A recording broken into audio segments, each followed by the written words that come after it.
What's up? My name is Glenn. I'm gonna teach you guys how to do long-term, short-term field trim today. Simple, easy. Well, I don't have no check engine light on, but I do have a emission problem. And the way I'll check that through long-term, short-term, and O2 sensor. I have a downstream O2 sensor. So this is gonna be short and sweet. Pay attention. Young black nigga trapped and he can't change it. Know he a genius, he just can't claim it. Well, my car's in idle at this moment. We're gonna scan. I'm gonna show you that I don't have no check engine light on or code. So let's go to read codes. Okay, 1 second. Check codes. Boom.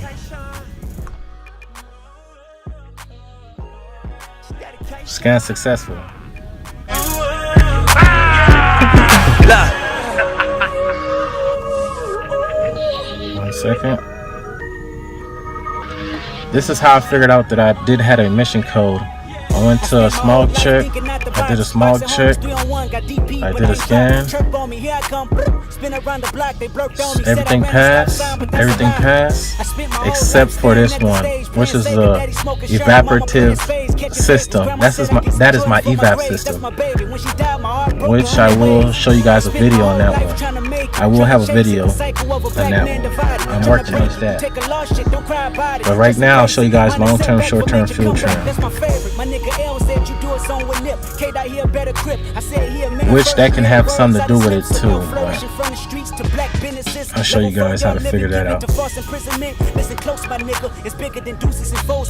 First of all, I go to live, I go to my data. This is everything that my car supports, all sensor data that my scan tool can support. Individual vehicles have their own different scan, their own different sensors. But right now I'm just gonna pick these four, which is short term, long term, engine RPM, and one more, which is my bank 1 sensor 1 voltage O2 sensor. I'll go back and let's see that. When I look at this chart, I look for mid and max. Pay attention to the mid and max. We're at idle at this moment. I can tell your O2 is kind of running a little lean because mid is 4,500 millivolts. Max is about 1 volt. Minimum is 0.1 millivolts. So the way it fluctuates, it goes up and down. The main thing too you have to pay attention to is your short-term field trim, long-term field trim. The long-term field trim controls the O2 sensor. It keeps it switching, and the long-term field trim follows the short-term field trim. So the O2 short-term responds faster. This is the field trim. Dealing with your injectors. How long is it opening or closing with milliseconds? Which your CPU, your control unit box, or your engine control module controls your fuel injector opening and closing. I'll show you guys that in the next video. But at this moment I'm at idle, and look what fuel trim I'm at, negative 9.4, which I'm running lean on fuel, but the car is rich. Lean, I'm running lean at this moment, which the O2 sensor tells me that I have a rich condition. But this is at idle. Pay attention. The short-term fuel trim, it tries to stay at 0 to compensate for the O2 sensor, to keep it fluctuating between mid is 4,500 millivolts, max is 1 volt, lower is 0. Now as I rev on the engine, I'm at 6 RPM. Pay attention to your long-term field trim. gets better, it goes up. Remember, your short term always try to stay at stoichiometric 0.0 to compensate. It stays at 0.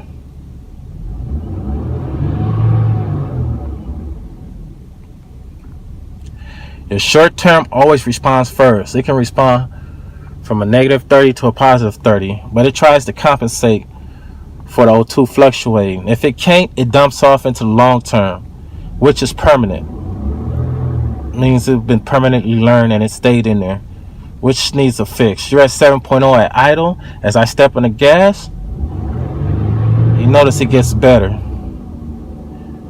As I step on the gas, I introduce more air into the car, into the intake manifold, and more fuel, which gives me a rich condition on the O2.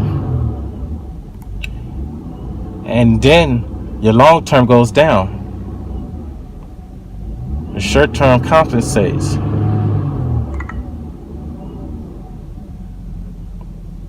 So what that is telling me is that it's a gasket problem, because as I step on a fuel trim, it's getting better. It goes from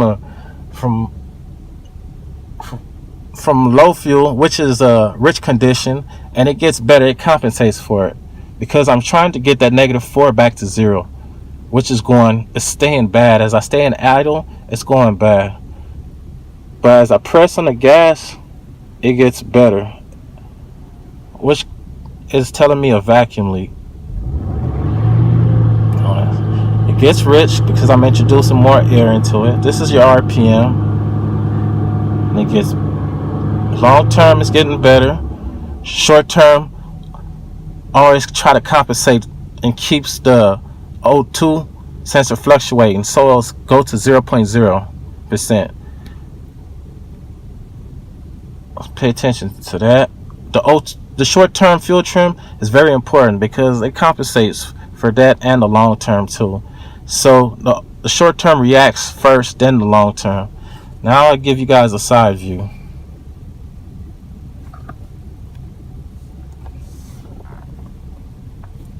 This is a graph to do comparison.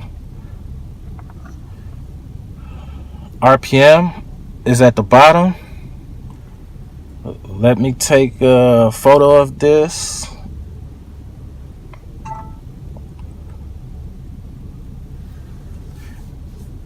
Your RPM is at the bottom. Your O2 sensor is fluctuating, which is the yellow.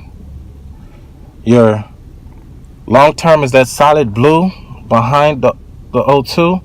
And then you have your short term, which is the light tan. So as I said, as I rev on the gas, pay attention. We're doing comparison. I'll let you see the fuel trim numbers and everything. This gets better. It's a vacuum leak. You're at 200 RPM. Look, watch the graph.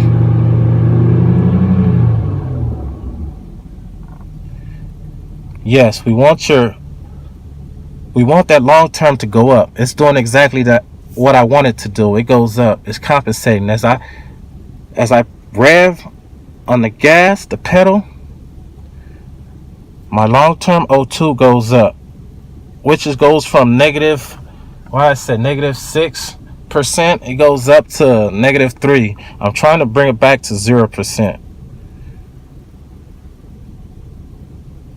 And remember, the short term always reacts first. It's fluctuating. It's compensating for the O2.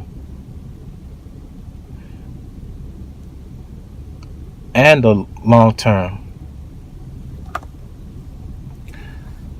I'll let you guys see that one more time.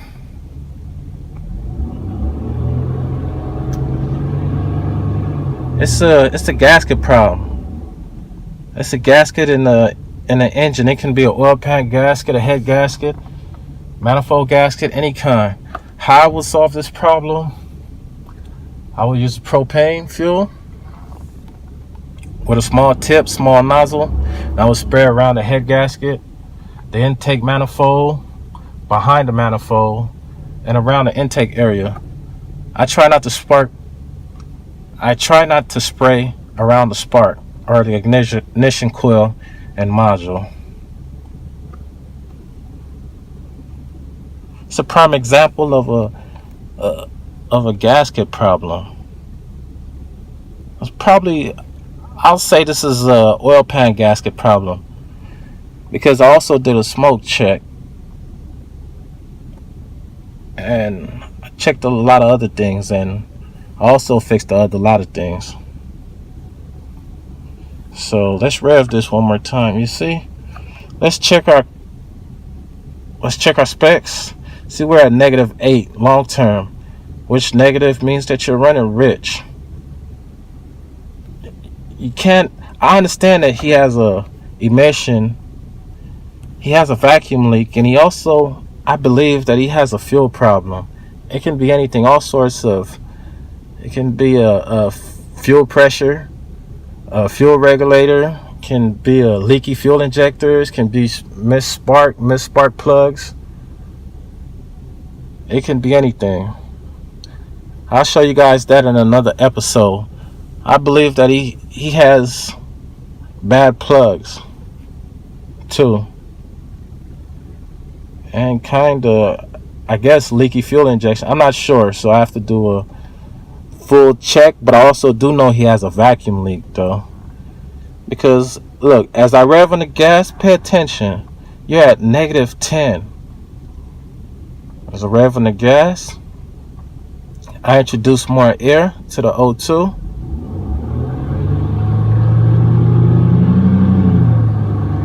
Your long term gets better. Which is your long term fuel trim? Is your injectors, injector pulse width, the open time. The computer compensates and gets it better, makes it better. 200, 300 RPM. We're at -3. 4 RPM, we got back to 0.8. Now we're on idle. We're back to -4. We want that long term to go to 0. So I know you have a leak condition. This example shows actually a rich condition, but I'll show you guys that in the next episode. But I know he has a vacuum leak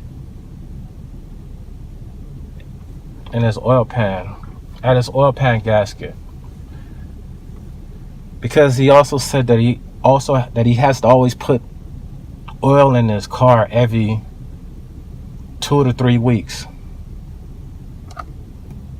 And I also seen an oil leak. I did a dye check.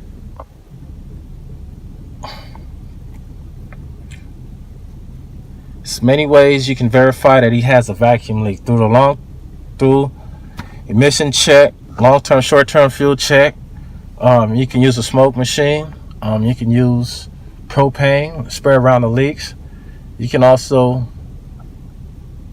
use a liquid and put dye in it and find the way minor leaks. But this is an example of a rich condition. If your long term is negative,